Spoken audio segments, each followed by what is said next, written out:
What's up, everybody? This is Frederick Douglass Bussey. I'm glad to have you back on a Friday afternoon. We're taping this live for another edition of the Power Lunch Podcast. I'm super excited to share with you my guest. If you've not yet had a chance to experience him, I think you're going to be really, really blessed and empowered by his story and by the things he has to share with us today. For those of you who are new to the podcast, if you're watching this on LinkedIn or on YouTube, make sure you comment below. If you're watching this on Facebook, give us a comment. Let us know. You can ask a question if you want to. I'm happy to throw those in live as well. We love the interaction. Give us a like, thumbs up, subscribe. We're going to be really excited to share this information with you today, and I think you're going to have an amazing show. So without further ado, we're going to get into it. Let's go. Power Lunch starts now.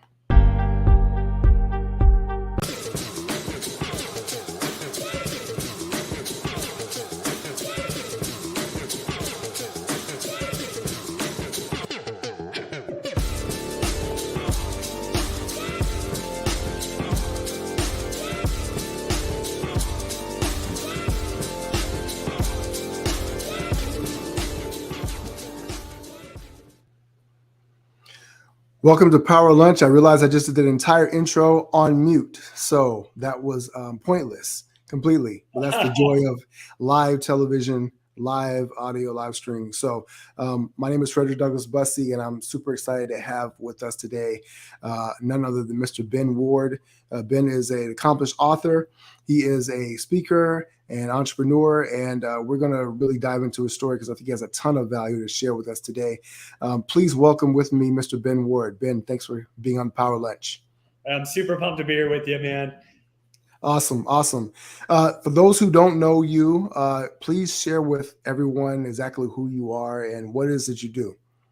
Yeah, I appreciate it. And, first off, I don't know if you could have scripted that any better, because as entrepreneurs, we might have a plan, right? And, we might give our very best, and you just crushed the intro. You're like passionate, and then it was on mute. And you can't script that any better, because that's the life of an entrepreneur at its very best. So I love it. My name is Ben, as Frederick mentioned. But I've spent the last 20 years working directly with sales leaders. Myself as a sales leader started building door-to-door sales teams 21 years ago, and learned a lot about how poor of a leader I am through just making tons and tons of mistakes, and then kind of learning a little bit better how to do things the right way. And I've spent the last 10 years, after leading teams myself for 10 years, I spent the last 10 years working with sales leaders to help them, really drive results with their teams through bringing out the very best in the people they lead. I'm excited to have this conversation around sales because it's so central to business, but some of the things that I know that you talk about really have to do with who we are as human beings, how we think about leadership, sales, business, etc. I want to dive into that. But first, let's talk a little bit about who you are and where you came from. Where were you born? What was it like growing up as a child? And in those formative years, maybe share some of the things that became the foundation for who you are today. Yeah, thank you. So when I was 5 years old, my mom came into my room and was like, "Ben, your dad and I are getting a divorce."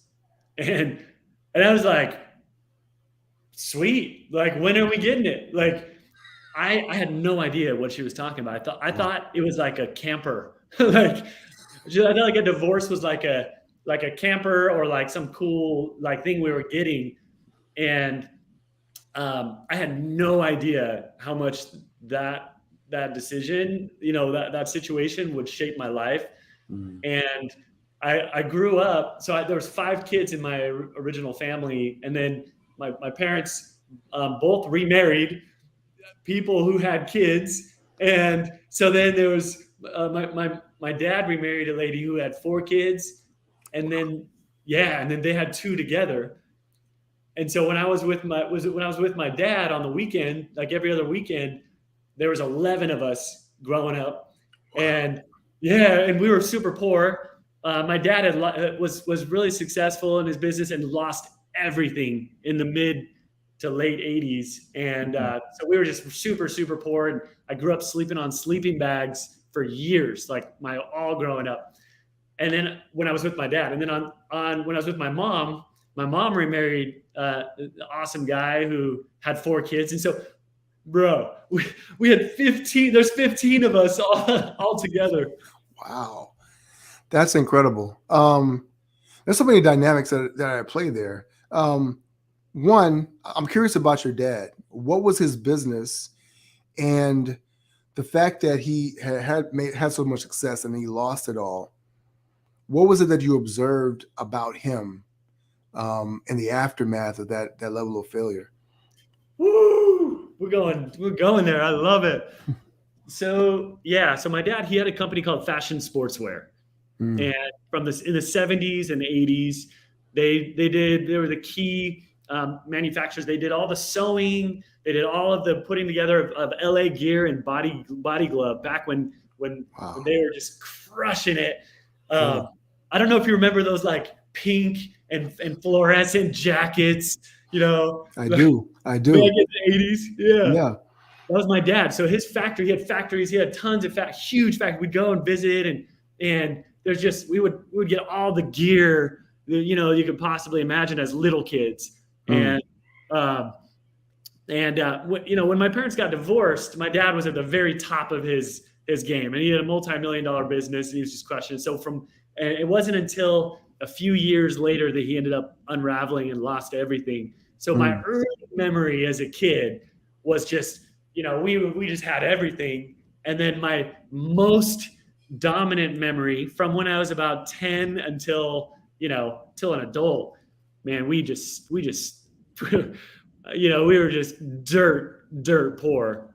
wow. Um, and so one of the lessons. So thank you for that question, because um, it brings some real almost kind of gets into like a little spiritual mode, if you're Mhm. okay with Yeah, that. please.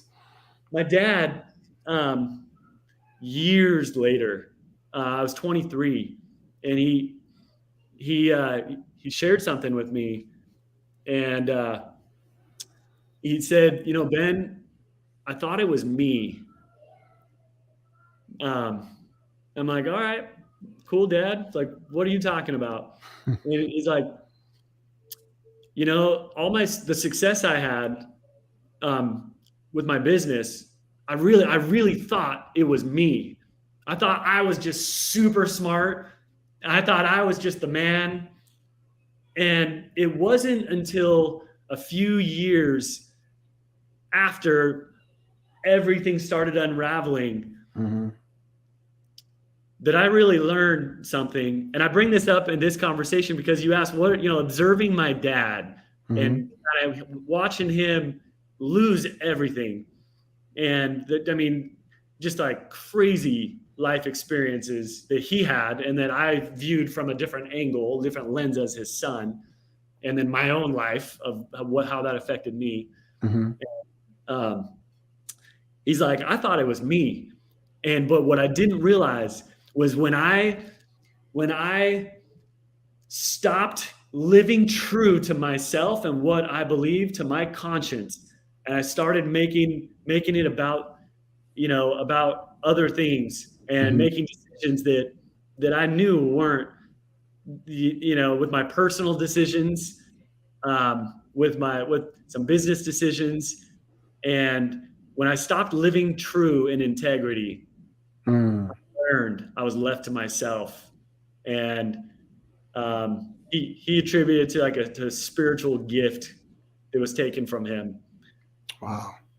Yeah, And how old were you when you had this conversation with him? I was 23. So you had seen for years this kind of way, and from the outside, how did it seem like it affected him, or did it affect your relationship with him at all, with the family? Because that's a pretty precipitous fall, and we already know the entrepreneurial journey is up and down. It's an emotional roller coaster in a lot of ways. But to take that level, like how was his demeanor as a father and as a man afterwards? I'm just curious.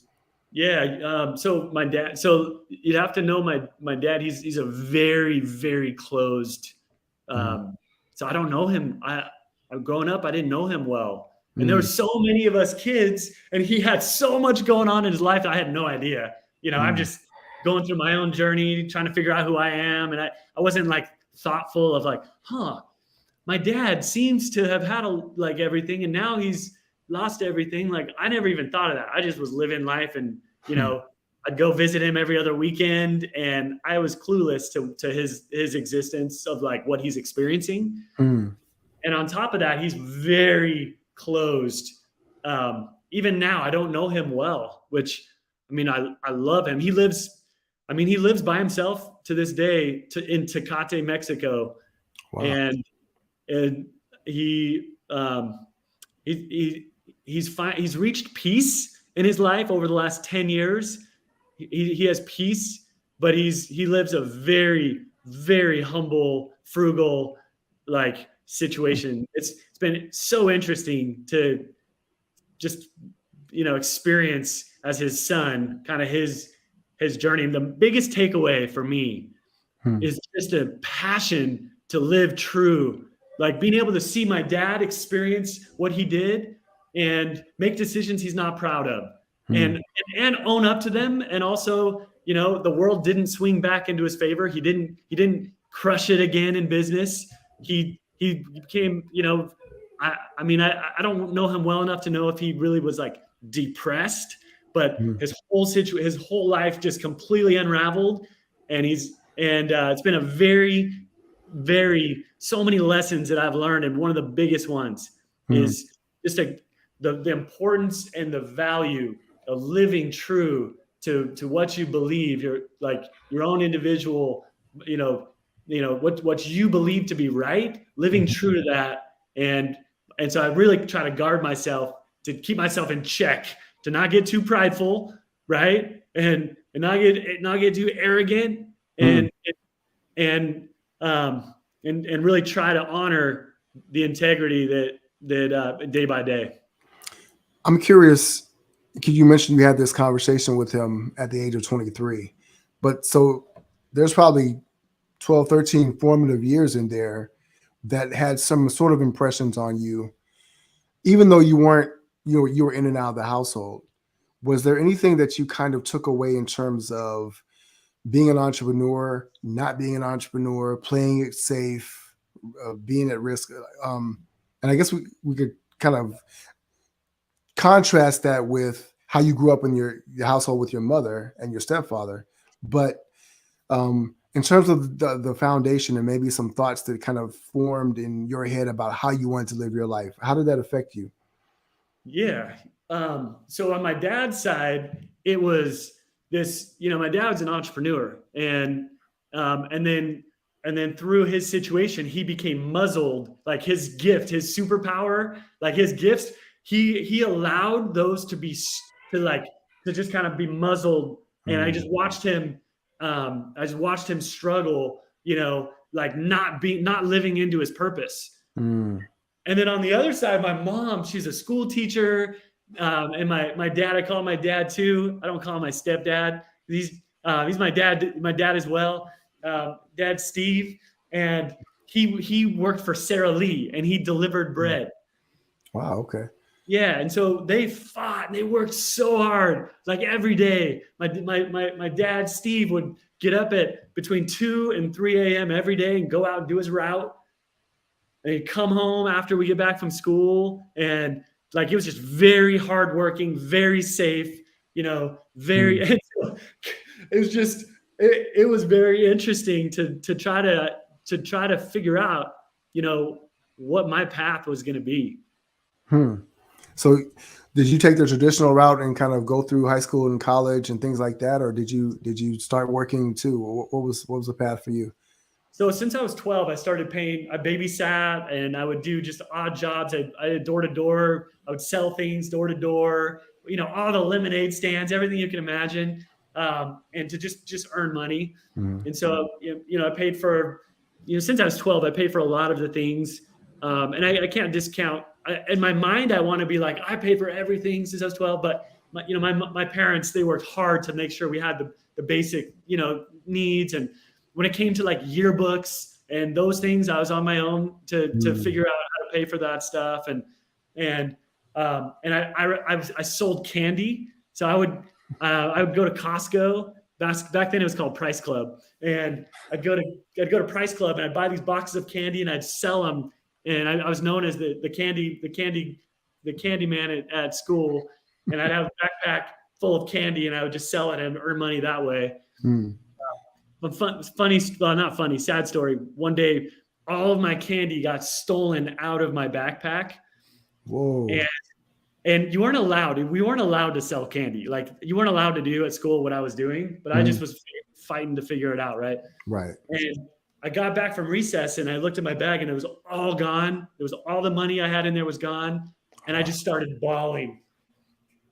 And my teacher's like, what's going on?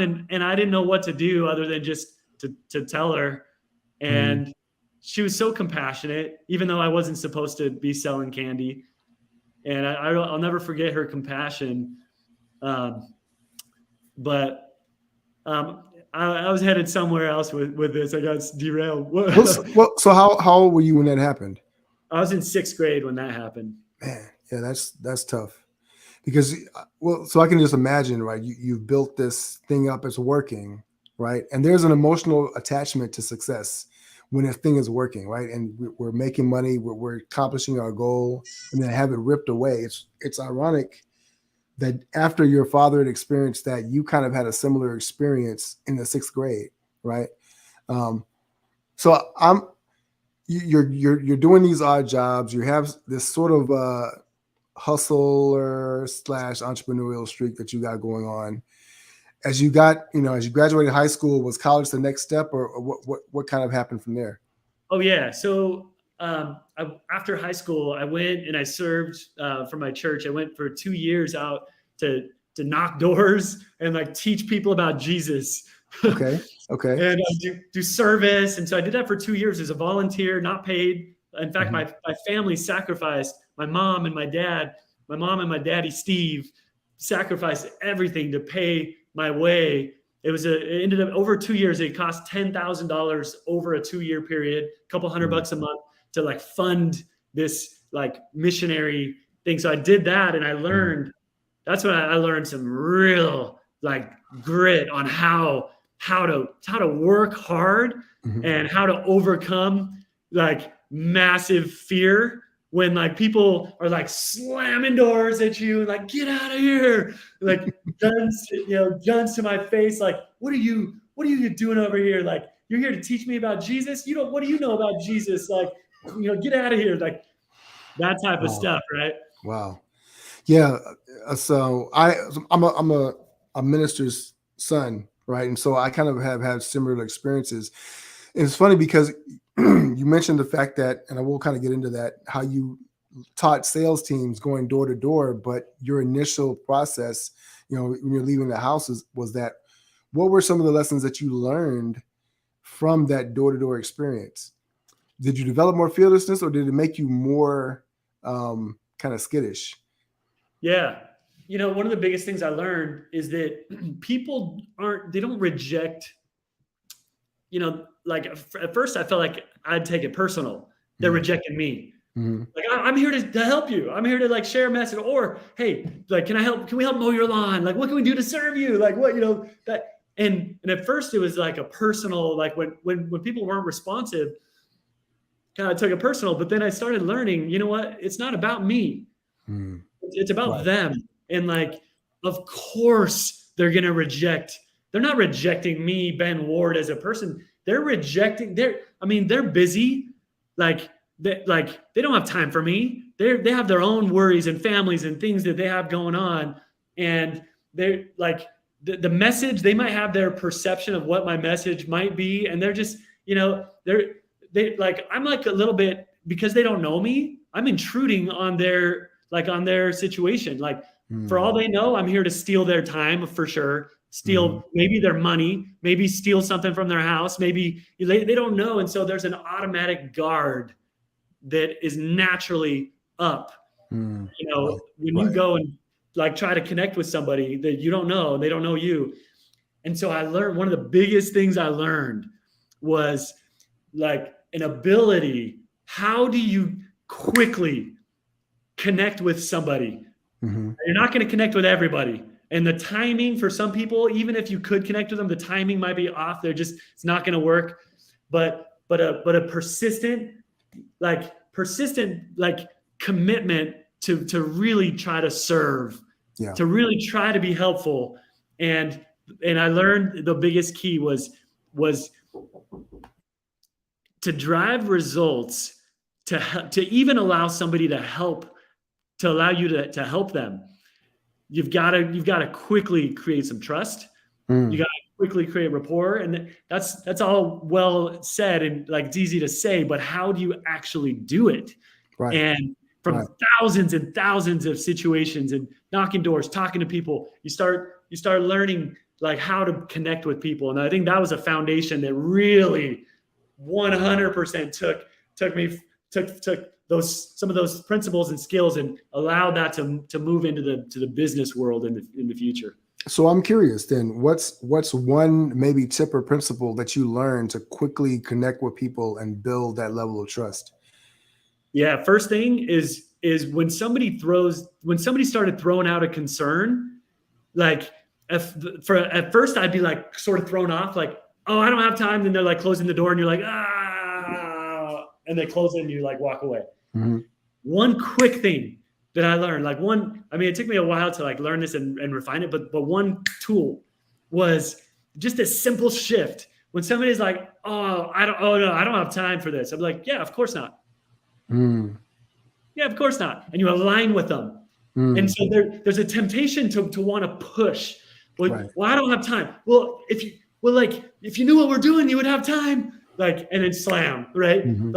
Oh, I don't have any money. I can't do. Oh, well, no, it's not like, it's not money. No, you don't need any money, and slam, right? Like, oh, like I'm not interested in what you have. Well, I think you might be when you try to push, like that goes nowhere fast. One little thing that I learned in the trenches was like, hey, I'm really not interested. Yeah, of course not. Like, and just like aligning with them, and they're like, huh? And it just buys you a little bit of time to because you have to be able to like keep the door open a little bit to be able to have anything, to have the seed even potentially grow. And so the principle I'll share with those that are listening, just plant in your brain like an automatic response that of course they're going to have that whatever objection they have that they're saying. Of course they're going to say that. And you don't want to like give it too much energy yet, because it's probably a smokescreen. Right. It's probably like they're just throwing something out at you to get rid of you. And just showing up, knowing that they're going to give you a smokescreen because they want to get rid of you, just knowing that and being okay with it and not taking it personally, be like, all right, whatever they throw at you. Hey, I don't have the money. Yeah, no problem. Like, and you keep going. Like, it's like almost like, of course you don't. Like, of course you're going to bring that up. And if you don't mind, can I share a short little story to illustrate this a little bit? Please, yeah. So my son, McKay, let me see if I have a picture. Here, let me show you. I'll show you a picture if it's cool. I'll show you a picture of my son, McKay. So here's McKay. Here we go. This little guy right here, little champ. That's my family, my wife, Sherry, and my daughter, Miley, who's 13, McKay's 9, and Emery's 7. Okay. So McKay, he's playing in the toy room, and we have a little playroom, and his friend Liam comes walking in, and Liam's about to come play, and McKay's playing with this fire truck, and he's like going with it. And I'm curious, Frederick, what toy do you think Liam wanted when he walked in that room. He wanted the fire truck. Man, he wanted that fire truck. And so I watched this and it was just crazy and I watched McKay playing with the fire truck and Liam coming in and be like, McKay, can I have that? Can I play with that? And McKay's like, no, oh, no. But then McKay's is like, he's a good kid. He's like, oh, here, Liam, here's the Tyrannosaurus Rex. Here, play with that. And Liam's like, no. And he's like, oh, here's the lawnmower. Like, here, you can be the lawnmower. Well, here's the police car. And I watched this, and they started getting into this fight where Liam's like, no, I want the fire truck. And McKay's like, no, I don't want. And then they're like fighting over the fire truck. And what I've found in sales and in business is that the salesperson comes in and, they want the fire truck from the customer, from the potential. They want to know they want to get the sale, and they want to and so there's this battle, right? And what I found is that every customer has the dominant reason to avoid buying, and they don't give that out. There's they'll give out the stuff they don't really care about. Here's the Tyrannosaurus Rex. Here's the lawnmower. They'll give that. Oh, I don't have time. Oh, I don't have money. Oh, I don't.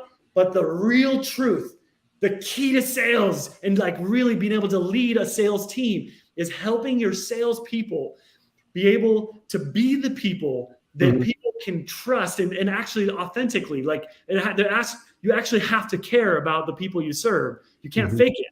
We're intuitive. A salesperson's ability to uncover the truth, to get the fire truck and allow the customer to give you the real reasons why, their dominant reason to avoid buying, to get that fire truck. I learned early on, my goal was not to sell people. My goal was to see if I could have a communication where they can understand what it is I'm selling and what it is. And if I can match a need, if I can get them to open up and help me to understand their truth, that's when my sales went from zero, from almost fired from a straight commission job, to earning my first $1 million while I was in college, leading sales teams, by really committing to authentic communication being the goal versus the sale being the goal. Well, Ben, that's so true. That's so powerful, what you just shared with people. First of all, the story about the fire truck, right? I mean, everybody can relate to that. And then just the counterintuitive way of keeping people to hold the door open just long enough so you can really grab their attention and really start to build that process. Let's talk about how you got into sales, because in a way, what you were doing door to door was you were kind of selling Jesus, right? Yeah, that's right. Right. And so people well, I don't care what you're selling. It doesn't matter if you're selling, eternal life, or if it's fire insurance. I don't care. I don't want it. But you took that process, and there were some principles and things that you learned. What happened next? You finished your 2-year missionary period. What was the next step? Yeah. So my friend went out. I got home from my mission, and my friend, he made $10,000. He made 10 grand in a summer. And I was just like, bro, if he could do it, I could do it. Because I mean, I enjoyed knocking doors. The challenge of it is the hardest thing I knew how to do. And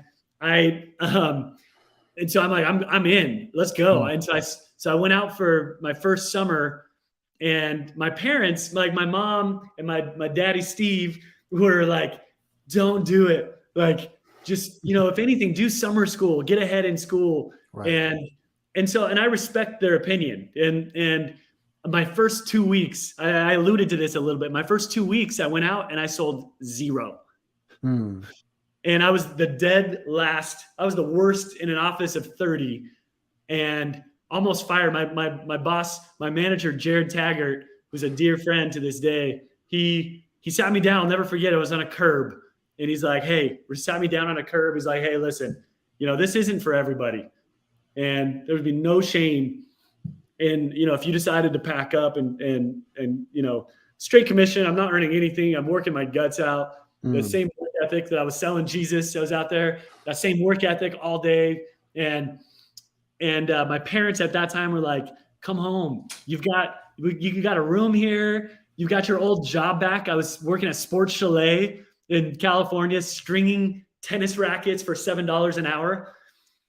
And like, you got your comfy job back, right? And so I just decided, I was like, listen, I'm just, I went for a big run in Oceanside, by Oceanside Beach and Oceanside Pier. And when I went for the run, I'm crying. I'm like bawling. My car was broken down. I didn't have money to fix it. I borrowed $100 from my friend, Trevor, who's my roommate. He had $100 and $1 bills in his sock drawer. And he let me borrow it because he knew I wasn't eating. I was doing some top ramen, but I was out of food. It was just crazy.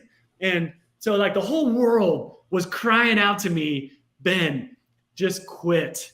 Like my parents who love me, like, just come home. Like, all around me, the elements, even a black widow at that time. I was up on a bed. I was up on it was another story. I'll tell a long story later, but another time. But I was around this time, I like hopped up a fence, and it was like an 8-foot fence. And I was like way up there and like right next to my pinky. Like there was a black widow that was right there, and I flew back and I fell back and I landed on my back, and I'm just like, I'm out of money. My car doesn't work. I'm not selling. And I'm just like the world, my parents, the people I respect, my finances, my car, all the way to the black widow, are like, Ben, just stop. Go back to your life that's very safe, very, very humble. And bro, something inside of me was just like, no, I can do this. And I just kept showing up. I showed up the next day, and that summer, bro, I ended up turning it around and becoming, I ended up making $25,000 that summer. Wow. What were you selling? Home security. Wow. I've actually had a chance to do some of that myself, so I understand how tough that can be. So you persevered through that. You made the $25,000. Was that when it started to click for you that, hey, maybe I can do something with this? Or was it, let me try something else? Yeah. At the end of the summer, I was done, like forever. There's no way I'm ever doing that again. And then I went back to school, and I did a whole year of school. And we have Beth. Very true. It's very difficult to do a successful thing with a confused mind. Love that, Beth. Thank you. So I went back to school, and I was never going to do that whole thing again. It was so hard. But I earned enough to pay for school, and I earned enough to pay for a new car. And it got me through. And then they recruited me back the next year, right before the summer. And I decided, you know what? I did. And so that next summer, I helped to manage a team. And bro, I ended up doubling what I earned. I made $50,000 that next summer, which was, bro. Yeah. I mean, I made more that year than my daddy Steve made. And it just was like crazy. And then, the pull was strong for me to stay in school. So after that second summer, I went back to school, did another year, and kept going. And then I went out the third summer, doubled that. I made $100,000 running a team. Then I dropped out of school to my parents. They were like, no, don't do it. But I did. I'm like, so I went all in, and that next year I made $286,000. Then the following year I kept building. I'm building teams and regions, and now I have a pretty large region. I had 9 managers. Each of them had 30 sales reps, and my role was to just equip the managers to really succeed with their teams and duplicate myself, get leverage results through that. And I ended up making over $400,000 that next year. And so this trajectory that, I'd earned $1 million while I was in school. Even though I dropped out, I was a senior, and it was through the, extreme struggle and figuring out how to make things work, and the growth and the pains and from there I launched a company with 5 years after I started doing the doors. I grew every year. Then I started a company called Elevate with the owner of the company I worked for, who helped me to succeed up to that point.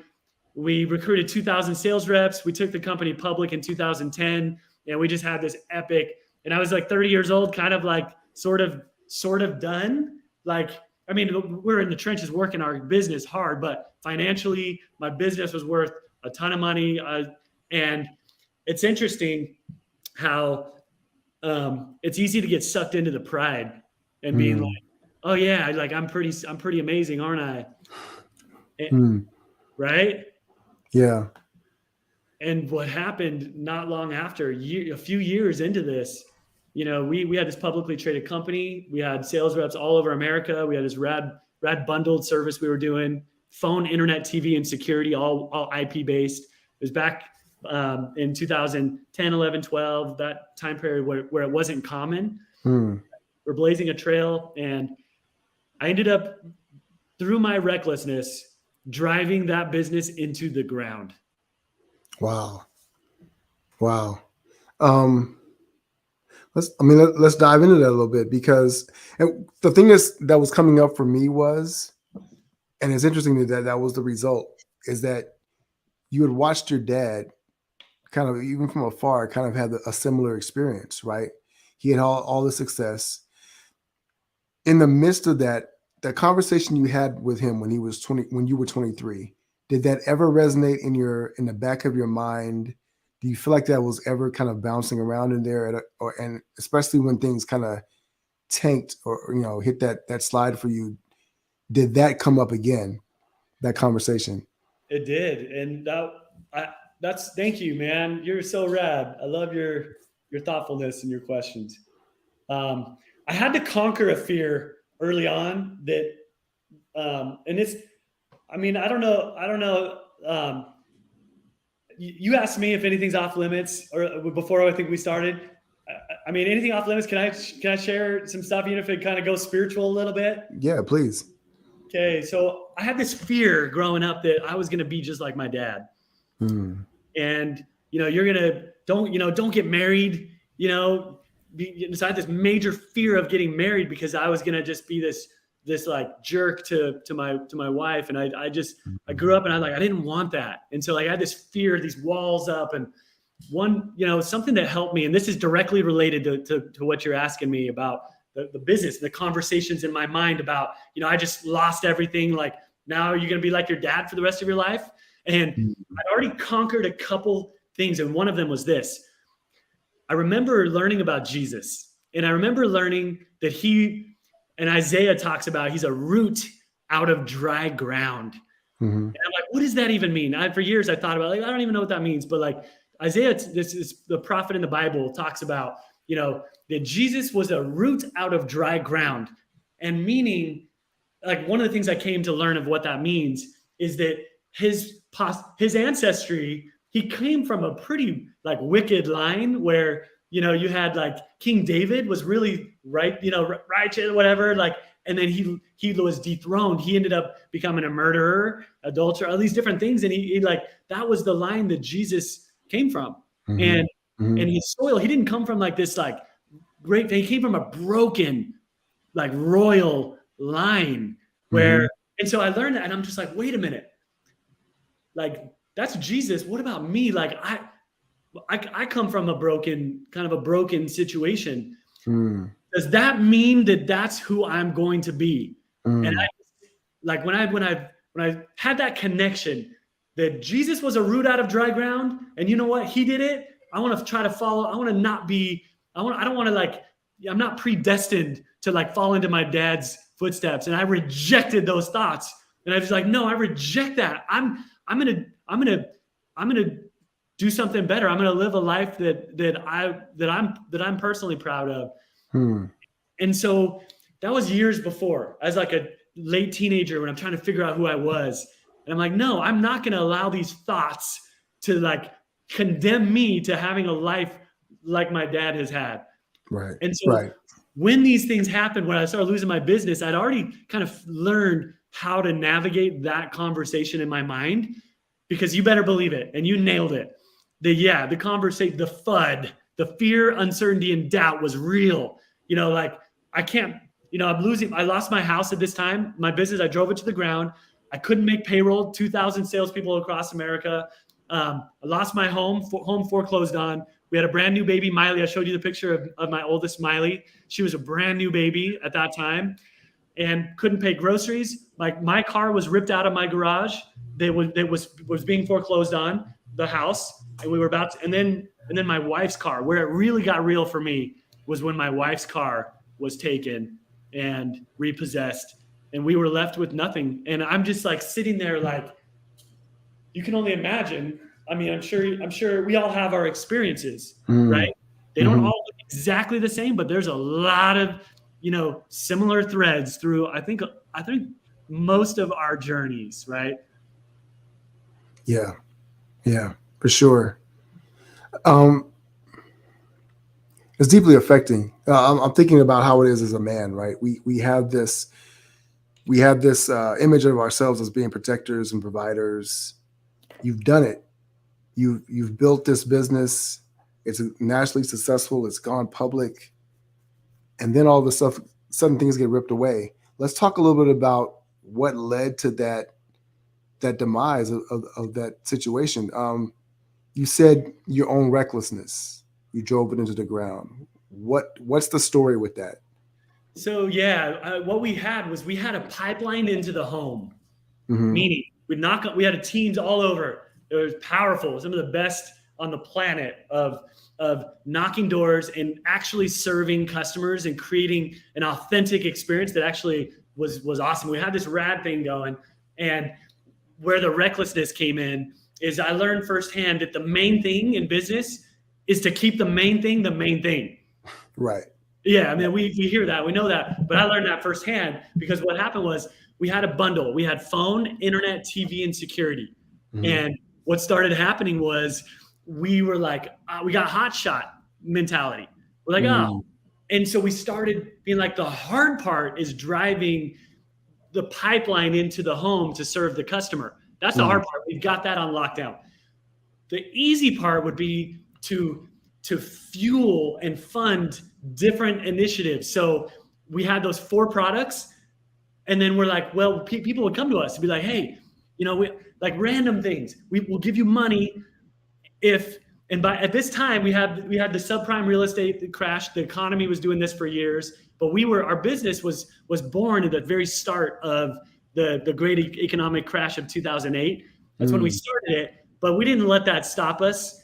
We had our funding dried up. We had $5 million in funding that dried up early, right when we started. But we just were like, that's okay. We'll sell our way out of it. And so, but what happened was we needed funds. So when people would approach us and be like, hey, we'll give you X amount of dollars if you'll add our product to your pipeline. So we're like, cha-ching, like, yes, that's going to help us navigate. And so we took money, and we raised money, and we started doing these different things, even going public. So before I even say that, like adding, like every product we added to our pipeline diluted our operational ability to fulfill a high level of service. Right? Okay. So we started getting diverted. We started getting diluted. And there's only so much time, energy that we have in a day. And our operations team started getting very, very heavy. And we just started, it was very expensive. We added more and more people, and we didn't figure out the operational way to deliver a great experience, because it's like a tree that's the branches outgrow the trunk, and it corrupts the whole tree. Yeah. And so from that, the other piece to this is taking the company public was actually a cash play and to earn money, which was great. But here's the problem. Talk about dilution of efforts and energy. Now we're running a publicly traded company, which we have no business being in, and the main thing is keeping the main thing. And we let all the branches that we allowed to grow overpower the trunk. And it ended up just corrupting and blowing up our entire tree. Did you ever, in the midst of that run, did you ever sense that you were doing the wrong thing, but just were hoping that you could get out of it? Or was it just a blind spot that you never saw until basically you slammed into the wall? Yeah, one of the biggest threats for entrepreneurs early on is having big success early on without realizing how that like it's almost like if you're going to sink a battleship, like well, like the temptation is, well, I see the ship out there, and so like I'm going to deploy all my cannonballs. And one of the worst things you can do early on is hit an uncalibrated cannonball. It's like you like, and it hits, and then all of a sudden you think you're invincible. And you're like, well, then you have another opportunity, and you're like, well, that's it. I see it. We're gonna crush that, and you deploy all your energies out with all your cannonballs. And so an uncalibrated cannonball is a real problem, and that's for me that I never thought, to your question, I never thought I was doing something wrong. I thought like, no, this is what it takes. This is, and it wasn't until going through my own experience how important it is to calibrate, to like shoot little bullets. When I say calibrate, I mean like shoot little bullets, dink, or like bullets, miss, dink, miss. You got to be careful when you hit, when it's like dink, dink. Oh, you hit it, you dinked it twice. You got to be careful. Like you got to like really calibrate that you got to calibrate it towards like, what, and then you deploy the cannonball. And I did the opposite of that. I'd already hit on a couple other things. So I'm like, oh yeah, pipeline into the home, no brainer. Like, and I felt like I was serving a lot of people and doing good things. And it's just, when I say reckless, I really mean that. It was just sending all of my energy, asset, every single thing I have out into my cannonball, trying to like sink that battleship to get that result. And it missed. And it was all those energies out in the middle of the ocean.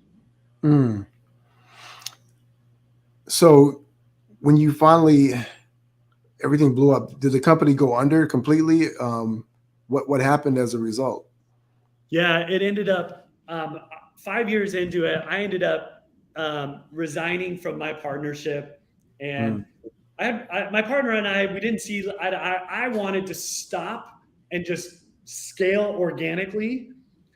That was my passion. Like, we're hurting too many families. This is like, hurting our own families for sure, but way more valuable than that is all of these people that trusted us. We're leading them off a cliff, and like, we've got to stop. And my partner I was lucky to be partnered with him. He's an incredible mentor and hero. By the way, he's gone on now to earn billions of dollars he's just amazing. And, but our business then, I left the partnership. That business took a few years to fully unravel. And then he ended up losing everything, having a crazy story. He picked himself back up, invested in Bitcoin back when it was under $100. And anyway, that's a whole nother story, but like, and he's been in the crypto space, killing it. He has one of the top, anyway, so there's that whole thing, but we didn't see eye to eye. He wanted to just keep going big. I wanted to just be more conservative, just slow down and like really just become more tight. And then when that didn't happen, I couldn't affect change in that conversation over a 6-month period. I ended up resigning and left. And I'll share one other key insight that helped me get through that. Because at that time in my life, this was 11 years ago now, I look at that as Black Death. And I say that because it's like I was sitting in tar, this black pool of tar that I'm sinking. This is how I felt. And I'm sure many can relate in your time of life, of different times where it's just so hard, whether that's, health, financial, relationships, emotional, maybe it's like depression, like deep depression. I was sitting in this state where everything unraveled. And you better believe my dad's story of like, you're destined for this. And I'm just like sitting in this FUD state. My book is called Pluck the Fud, right? Like, and we can talk about that if there's time. But like, I was sitting in this FUD state, sinking as I felt in this black death of tar, and I couldn't see a future. And this little thought came to me that changed my life, Frederick. And bro, there's not a day since that this hasn't like given me encouragement.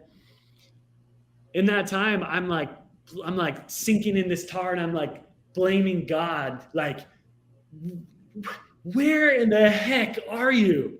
Like, you abandoned me. Like, and this like the scripture from Matthew in the Bible came to my mind, like, my burden is light. And I'm just like, no, it's not. This is heavy. Yeah.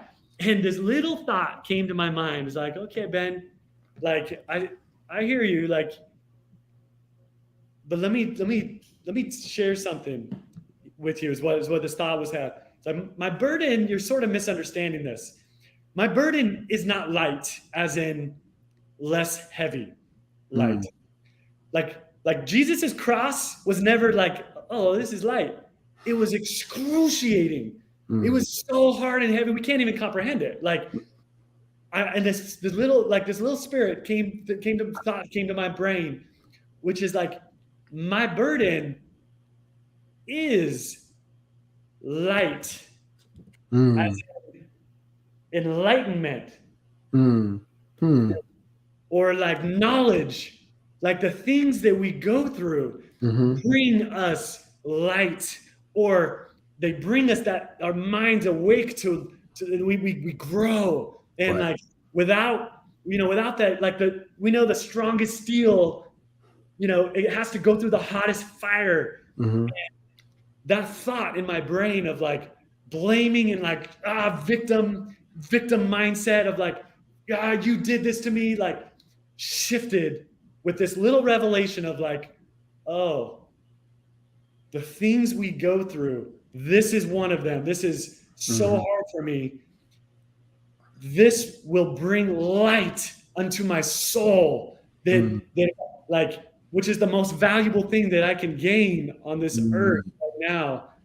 And that was a wake-up call to help pluck out those thoughts of despondency and being like, you know what, somehow this will serve me. And it brought a realness to what Napoleon Hill talks about, that I believed in, and I taught my sales teams always.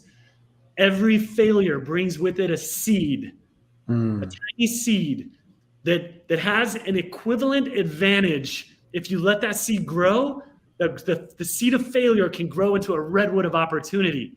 I learned firsthand that I believed it, and I knew that this epic failure, if I keep showing up and don't fall into my dad syndrome of being like, oh, I'm just going to be like my dad. But no, if I step up, I can turn this massive failure into a huge opportunity. So, I mean, I think, first of all, that's a powerful thought, powerful insight. And what it kind of brings to mind for me, and I'd love to hear your reflection on it, is just that, there are things in us as entrepreneurs, as human beings, period. But there are things in us that, call them a flaw, blind spot, whatever the case may be, that are actually limiting our ability to succeed. And it is failures that reveal those things so that we can work our way through. And I love to talk about the burden is light, right? So the circumstance, the failure, the devastation kind of pushes you to figure it out. You have to ask yourself, what did I do wrong? Where did I take the wrong turn? What's going on? And when we're blaming other people and blaming other things, it doesn't help us to focus on figuring out where the blind spot is, or that limitation. And so that's where, what I'm getting from you is that that's where the blessing in the failure is, that the failure helps you to focus on what's broken, what's missing, what's keeping us in resistance, to allow ourselves to be fully successful, to be fully in our purpose, whatever the case may be. I love to hear your thoughts on that. Oh man, yeah. I'm curious from you. So let me ask you this: how much? I don't even know how long we've been talking. Are we good? What's our time frame? Are we good here? No, I got to be respectful of your time. Yeah. So I mean, this is the beauty of it being my show. We can go as long or as short as we need to. So Okay. if you got a few more minutes, then we can take that for sure. Because I do want to talk about your book a little bit as well, so people can Sure. understand about that. Yeah. Absolutely. So with that, say that again. Help me. I want to make sure I have a really clear thought. Well, Ask so it's me. just that there's things inside of us a lot of times, whether it's a limiting belief, whether it is a habit, whether it is some sort of generational conditioning, whatever it is, things that we've just learned, bad habits growing up, whatever. And so they lead us to fail because I don't want to call it the right way to do something, but there are better ways to be successful. And sometimes we're the ones, usually it's us that's getting in the way. It's a way we're doing it, a way we're thinking, whatever. And so sometimes a failure happens, and the failure forces us to deal with the stuff that's going on that's keeping us from being successful, right? And if we, like, I love how you said that some of the worst things you can do sometimes as an entrepreneur is to succeed right away because you never deal with the stuff. And so it only makes the failure that much bigger down the road because you believe, like, kind of like your dad said, right? Yeah, it was me. I was the whole reason why we won, right? But we never want to take responsibility when we lose. And it's not until we take responsibility for the failure that we can learn the lessons that the failure has to teach us. I Oh think my is what I goodness. was trying to say. Yeah. Okay. Thank you. Okay. I'm pumped to share this thought with you because, kind of even the way that I shared with you early on, and you picked up on it. It says a lot about just your greatness, man. But when I'm like, hey, I wrecked my company through Mhm. my recklessness. Like, Mm. I don't say that like as like a trophy. Like, oh, like I say that through I didn't think I was reckless. Like, I Mm. actually didn't believe that. And for a long time, I held on to how this was not my fault Mm. Mm. until I gave that away and said, you know what? And like I created that result. Now there's tons of outside situations and circumstances that happen, but until I really accepted actual ownership, I mean, like, that was like I epically failed hard, and it hurt a lot of people Mm. until I'm able to till I was able to actually like believe that and accept that and like actually have that like reflect on what happened and be like, you know what, I made some mistakes, and not as a shaming blaming, but as a, Mm. okay, well, failure is an opportunity to more intelligently begin again, right? And Mm. like, I love that. yeah. And so it wasn't until I released that victimhood that I became free. And, Mm. by owning our failures, like, um, Rockefeller said something pretty cool. I'll botch it a little, but he's like, how fortunate when young men and women experience extreme failure, Mm. making big mistakes early in their life. Mm. Count that person blessed. Mm. And, you don't see it when you're going through it. You don't see it as a blessing. Like, No, no. no, definitely not. Um, I, I imagine that the process of getting to that level of acceptance had to be kind of painful.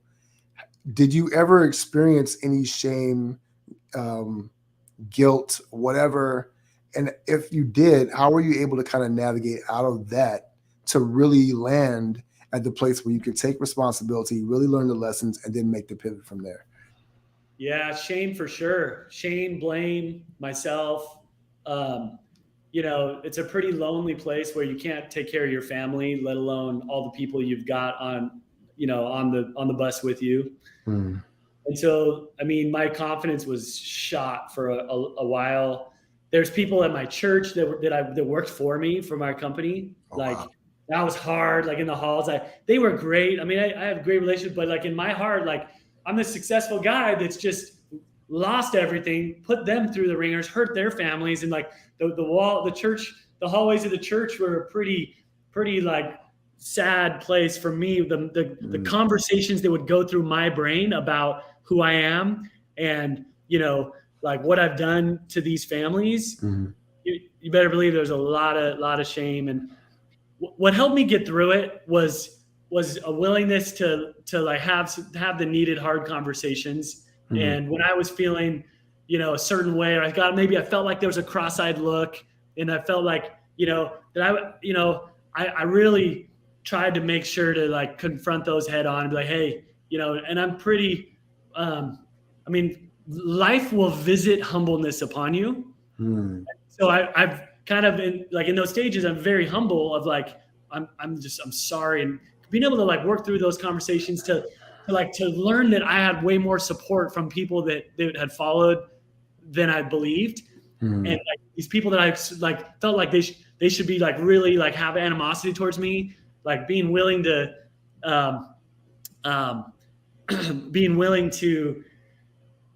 sorry, I just got thrown off. My friend Kathy Roberts actually is calling. She's the president of Discover Bank. The previous, she's incredible. I work with their sales. Anyways, they have my mind just diverted for a second. It's okay. Sorry. No, it's okay. It's okay. So, I mean, in the process, having those difficult conversations with people, right? You found freedom in that, the liberation to kind of release that guilt and shame. Is that kind of what happened? Yeah. And then just working hard. And I made a commitment to pay everybody back personally that I knew. It took me 7 years to like personally pay people back. I had friends and family that as things were unraveling, they were like helping me out because of course I was going to be able to figure it out. And so it took me 7 years after my Black Death, the tar pit time period to like come out and get out of debt. And through that, like living in integrity and like, paying people back that really, I mean, I didn't like need to. Some people invested in stock. One of the situations I learned how to like take my stock and I paid rent because then we started renting a different house and we paid rent through stock.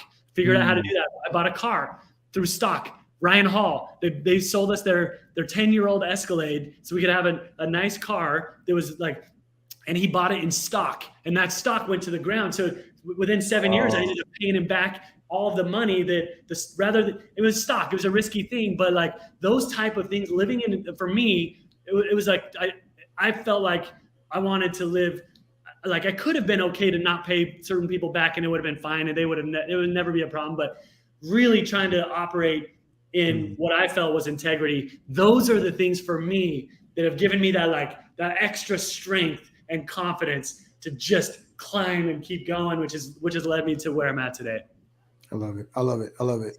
I want to talk about the next step, the next chapter where you built your next business, but I also want to talk about the book, right? You wrote this book called Pluck the Fud. Pluck the Fud.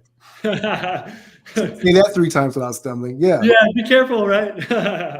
And you alluded to what FUD is a little bit earlier, but maybe somebody missed it. Talk about the book and what led you to write it. What is FUD? And what's the core idea of the book?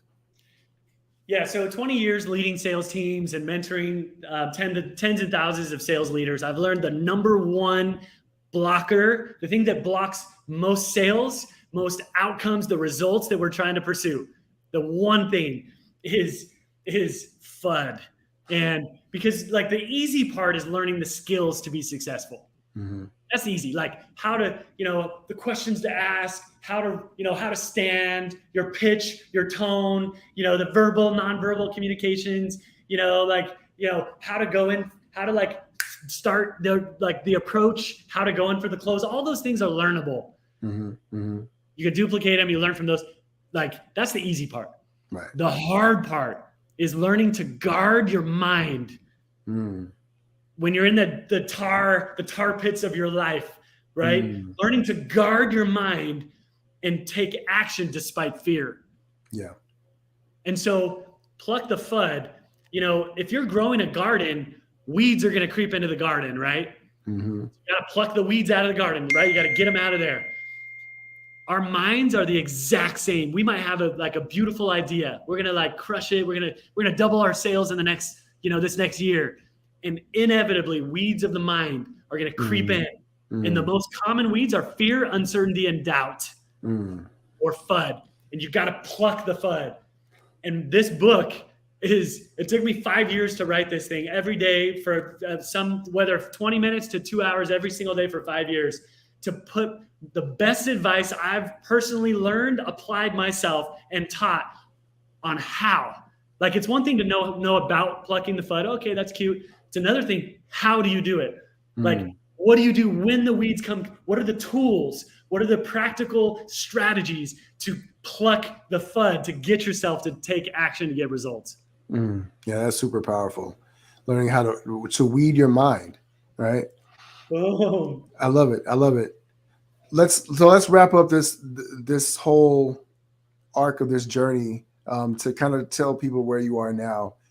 The business tanked. You walked away from it. It tanked after you walked away, but you're in this pit of despair, I'll call it, and then you start to climb out, right? So over the next 7 to 10 years, what is it that happens? How do you pivot and start your next business and end up where you're at today?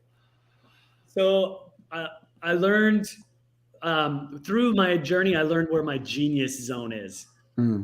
My genius zone is really helping sales leaders, helping them create highly impactful results with their team. So helping sales leaders drive results with their teams is where I'm really good at. A lot of the operational stuff, some of them I have some expert zones.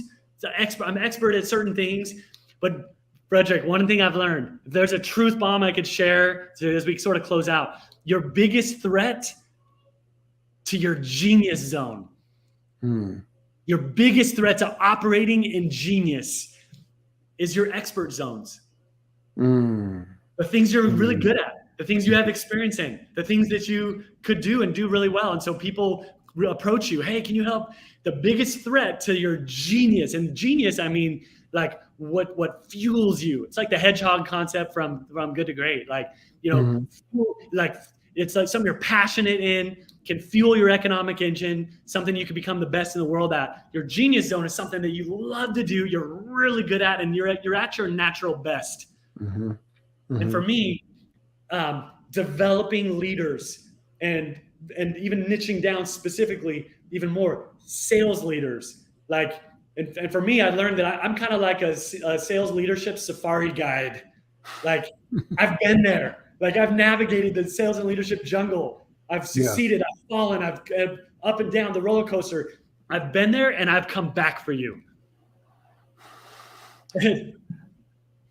I'm forgetting the name. I was trying to think of the name of the Bring 'Em Back Alive. There used to be a TV show, and he would go out and it's a safari, and so that's kind of what you are. You're the Bring 'Em Back Alive guy of sales. Yeah. And specifically for leaders. So somebody is leading a team. If you're leading a team, I'm the guy that can really help you drive incredible results with that team. So let me ask you, as we are getting close to wrapping up, what is a principle, a key principle, or a foundational insight that sales leaders, and maybe even just leaders, people who are building teams, because we have entrepreneurs and maybe they're a solopreneur, they want to build a team, or maybe they're listening and they have a team and they're trying to figure out, how do I navigate leading them? What is a foundational principle of leadership of a team that you would want to share with our listeners today? Well, man, I just got so excited for that question and to share this with you. If I do one of my keynotes is I'll share the high level. I'll give it to you in 30 seconds. I spent an hour on this, but if I could sum up my experience so far and what it takes to successfully lead a team, and this is really a team of any kind, I would sum it up in one word. And it's a word that's not commonly known or commonly used, and it's called Genshai. And Genshai. So I got this little. This is I got this from the founder of the Genshai Foundation. But Genshai means this. It means to never treat another person in a manner that would make them feel small, including yourself. I love that. Genshai. Never treat another person in a manner that would make them feel small, including yourself. Yep. That's powerful. It's so simplistic, but that's a great leadership concept. Ben, we've had an epic conversation. We've taken a long journey. You've gone deep with us, and I really am appreciative of it. If there's one thing you want to leave with people today, what would that be? And then let's tell people how they can connect with you if they want to work with your team and sales leadership, if they want to get your book, if they just want to connect with you and tell you thank you for sharing what you have done today. Thank you. I would say what's coming to mind is lots of thoughts, but one clear thought I'm having is I would just tell you, you are not your thoughts. Just because you have a thought, that does not mean that it represents what you actually think and how you actually feel. And so you can reject thoughts that don't serve you, kind of like a bouncer that would like reject somebody that doesn't belong to a club. And I challenge you, those who are listening, to deploy this ant spray to the brain. So like to the automatic negative thoughts, the ants, the ANTS, deploy ant spray by using these 4 words. And you know these words. I reject that thought. And you can reject that thought. Use these words. It's like ant spray. If you have a thought and you're like, no, like I don't, that's not a thought I wanted to have. You don't have to receive that thought and be like, yeah, you can reject it. And do that by using those 4 words. Use it with emotion. Say it to yourself internally. If people are around you, just be like with emotion, like I reject that thought.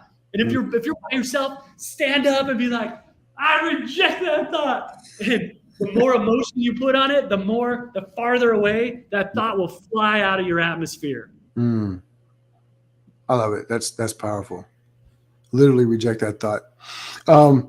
Ben, how can people connect with you, to work with you, or just learn more about what you're up to? benward.com. Well, that's pretty simple. I love it. Okay. benward.com. You can pick up my book there, benward.com.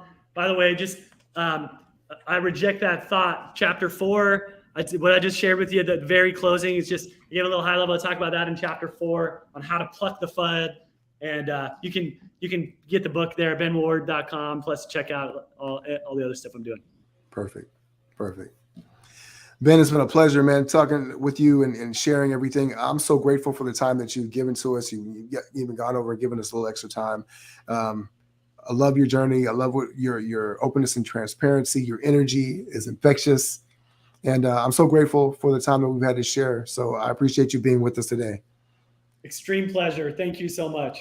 Absolutely. For all of you who have stopped by, whether for a second or a minute or the entire time, I'm really grateful for you having been with us today on this edition of the Power Lunch.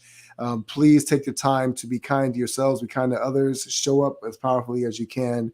And as always, ever forward.